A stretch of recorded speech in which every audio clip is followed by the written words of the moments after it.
Robert ডেভিলার গল্প। আপনারা জানেন সে কে? জানেন না, কারণ আমি জানি। 3 মাস আগে আমি ফোর্ট ওয়ার্থে খুতবা দিয়েছিলাম। সেই মসজিদটাতে আমি গত 4-5 বছরে যাইনি। কোনো এক কারণে তারা আমাকে সেখানে আমন্ত্রণ করে এবং আমি সেখানে যাই। আমার খুতবার বিষয় ছিল দোয়া। খুতবা শেষ হয়ে গেলে একজন ইজিপশিয়ান যুবক আমার কাছে এসে বলল, আল্লাহ আজ আমার দোয়া পূরণ করেছেন। জিজ্ঞেস করলাম, আপনার দোয়া কি ছিল? সে বলল, রবার্ট ডেভিলার জন্য নোমান আলী খানের সাথে দেখা হয়। আপনি রবার্ট ডেভিলা? সে বলল, না, আমি রবার্ট ডেভিলা নই, আমি তার বন্ধু, কিন্তু আমার ধারণা আল্লাহ আমার দোয়া পূরণ করা শুরু করেছেন। আমি খুব আগ্রহী হলাম। রবার্ট ডেভিলা যেখানে থাকে সেখান থেকে ফোর্ট ওয়ার্থের দূরত্ব 40 মিনিটের পথ। সে একসময় কৃষিকাজ করত।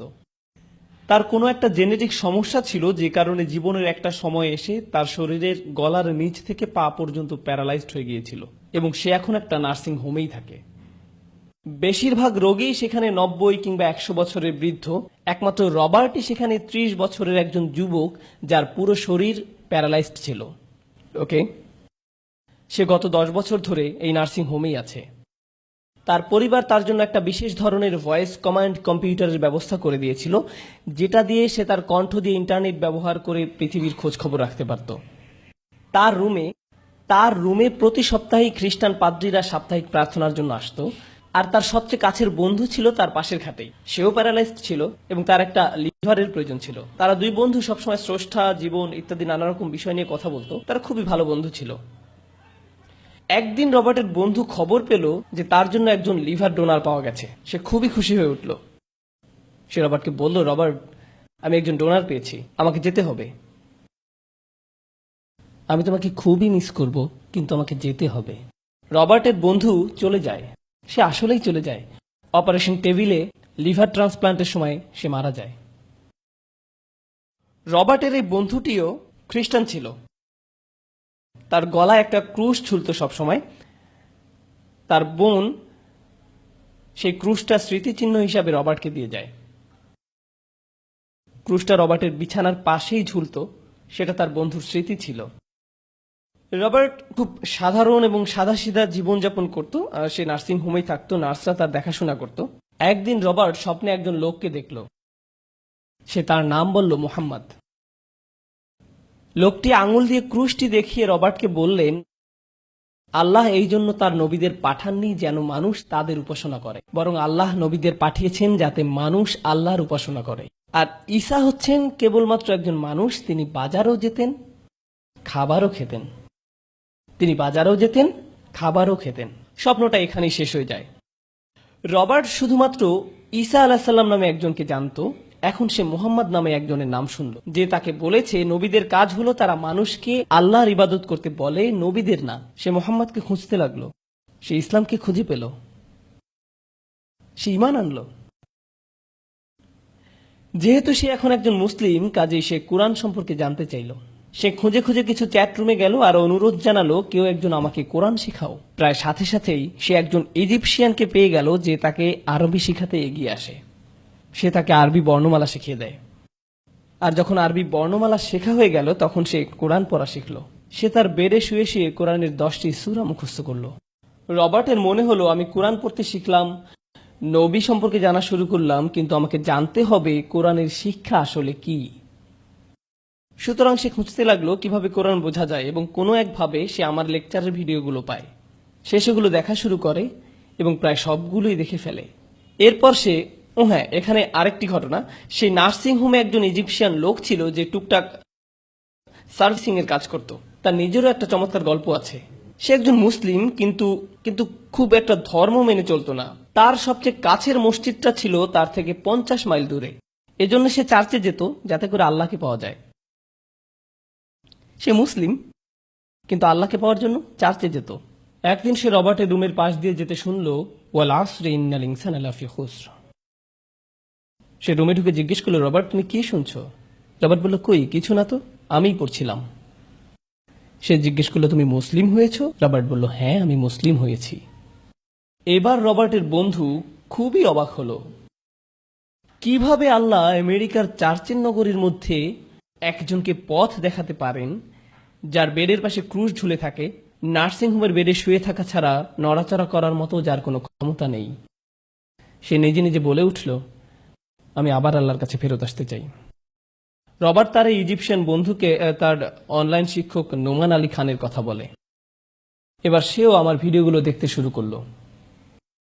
একদিন রবার্ট তার বন্ধুকে বলল, আমার খুব ইচ্ছা যদি নোমান আলী খানের সাথে আমার দেখা হতো। বন্ধুটি বলে, ঠিক আছে, আমি তোমার জন্য দোয়া করব। ঠিক 5 বছর পরে এই বন্ধুটি ঠিক সেই মসজিদে আমার খুতবা শুনতে আসে যেখানে বিগত 4 বছরে আমি যাইনি। জুমার পরে সে আমাকে বলল, আমার মনে হয় আল্লাহ আমার এবং আমার বন্ধুর দোয়া পূরণ করতে যাচ্ছেন। আমি বললাম, হ্যাঁ, আমারও তাই মনে হচ্ছে, চলুন যাওয়া যাক। আমরা কয়েকজন মিলে সেখানে গেলাম, রবার্টের সাথে দেখা করলাম। আমরা সেখানে চমৎকার কিছু সময় কাটালাম। আবার ইনশাল্লাহ আগামী ঈদে আমরা সেই নার্সিংহোমে যাব। আমরা সবাই যখন সেখানে যাই, নার্সরা আমাদেরকে দেখে অবাক হলো, জিজ্ঞেস করলো, আপনারা সবাই রবার্টকে দেখতে এসেছেন? হ্যাঁ, কেন দেখা করতে চান? বললাম, সে আমাদের অনুপ্রেরণা। নার্সরা নানা জায়গায় ফোন কল করলো, আমাদেরকে চেক করলো, এরপরে যেতে দিল। রবার্ট আমাদেরকে দেখে চমকে উঠলো।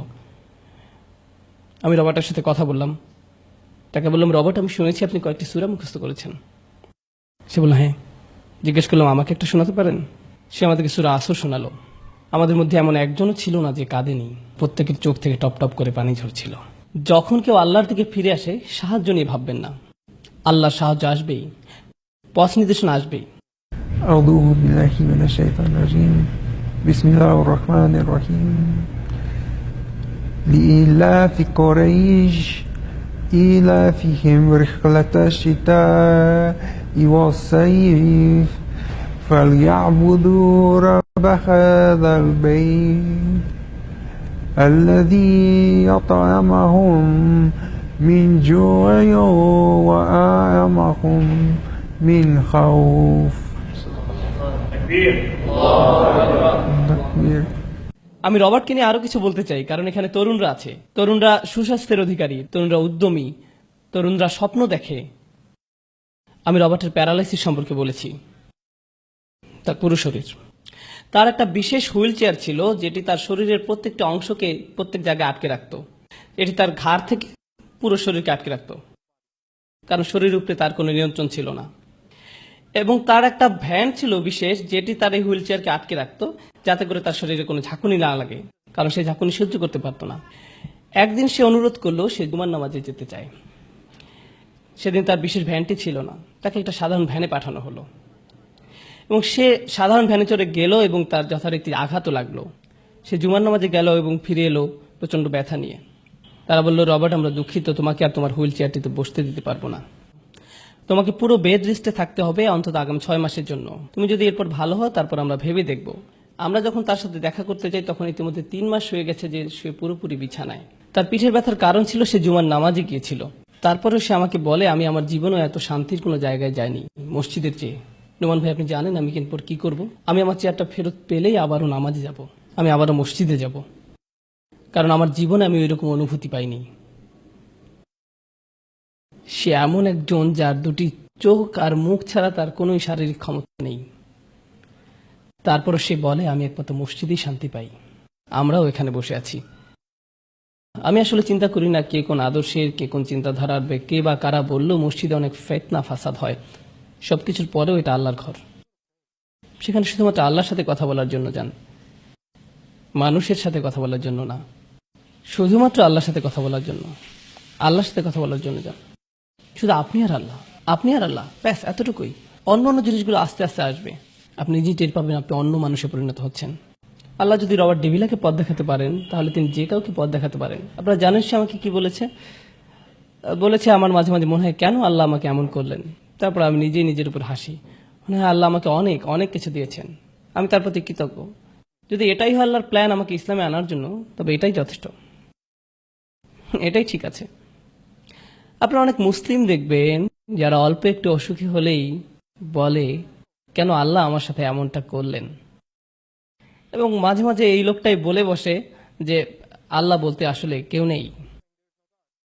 আমি আপনাদের বলতে চাই, যদি একজন লোকের এমন ধরনের কথা বলার অধিকার থাকতো, সেটি হলো রবার্ট ডেভিলা।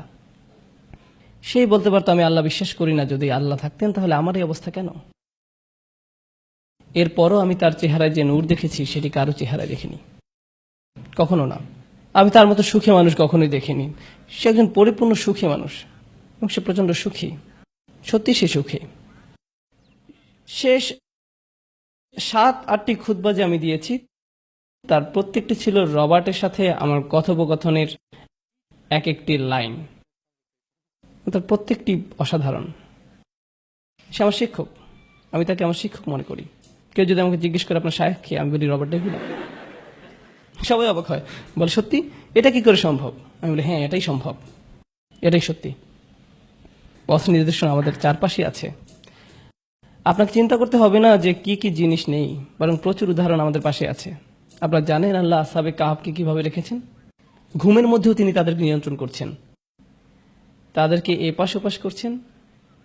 যখন সূর্য ওঠে তাদেরকে একদিকে ঘুরিয়ে দেওয়া হয়, আবার যখন সূর্য ওপাশে চলে যায় তখন তাদেরকে উল্টো দিকে ঘুরিয়ে দেওয়া হয়।